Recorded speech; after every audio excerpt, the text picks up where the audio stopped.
रोज तीच ती चपाती भाजी खाऊन कंटाळा येतो ना, मग असं काहीतरी वेगळं ट्राय करावं लागतं.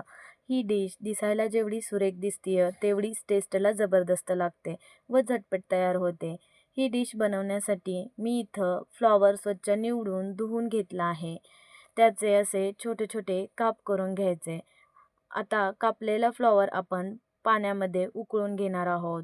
एका भांड्यात पाणी गरम करायला ठेवलं होतं. त्यात हे फ्लॉवरचे तुकडे टाकून घेतले, मीठ टाकून घेतलं. 2 मिनिट फ्लॉवर पाण्यात उकळून काढून घेतला. एका भांड्यात 2 चमचे मैदा, 2 चमचे कॉर्नस्टार्च घेतला. त्यात चवीनुसार मीठ व पाव चमचा आले लसूण पेस्ट टाकून चांगले मिक्स करून घेतले व वरून थोडे पाणी घालून अशी स्लरी बनवून घेतली. त्यात वरून अर्धा चमचा तेल टाकले व परत एकदा चांगले मिक्स करून घेतले. उकडलेला फ्लॉवर या बनवलेल्या मिश्रणात टाकून घेतला व चांगले मिक्स करून घेतले. स्लरी एकदम फ्लॉवरला चांगली कोट झाली पाहिजे. इथं कढईत तेल एकदम कडक करून घेतलं आहे. त्यात चमच्याने फ्लॉवरचे तुकडे असे सोडून घ्यायचे व लो फ्लेमवरती एकदम गोल्डन ब्राऊन कलर येईपर्यंत तळून घ्यायचे. तेल जास्त कडकही नसावं व जास्त थंडही, नाहीतर फ्लॉवर मऊ पडतो. एकदम कडक क्रिस्पी असा फ्लॉवर तळला जायला हवा. इथे 5 ते 6 मिनिटात फ्लॉवर एकदम क्रिस्पी तयार आहे.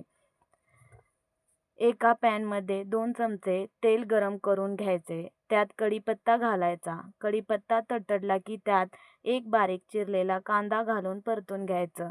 लगेचच 2 हिरव्या मिरच्या चिरलेल्या व कोथिंबीर चिरून टाकून घ्यायची. थोडा वेळ परतून झाले की पाव चमचा हळद टाकून परतून घ्यायचं. पाव चमचा आले लसूण पेस्ट टाकून परतून घ्यायचं. आता 1 चमचा टोमॅटो केचप व 1 चमचा सोया सॉस टाकायचा. चांगलं मिक्स करून परतून घ्यायचं.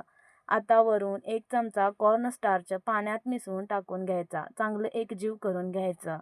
अर्धी वाटी पाणी टाकून पातळ ग्रेव्ही बनवून घ्यायची. आता या ग्रेव्हीमध्ये 1.5 चमचा काळी मिरी पावडर टाकून घ्यायची. मी या ग्रेव्हीमध्ये मीठ नाही टाकलं कारण फ्लॉवर उकळताना व कोट केलेल्या स्लरीमध्ये मीठ वापरलं होतं आणि सॉसमध्येही मीठ असतं. थोडा वेळ शिजवून त्यात तळून घेतलेला फ्लॉवर टाकून चांगलं मिक्स करून घ्यायचं.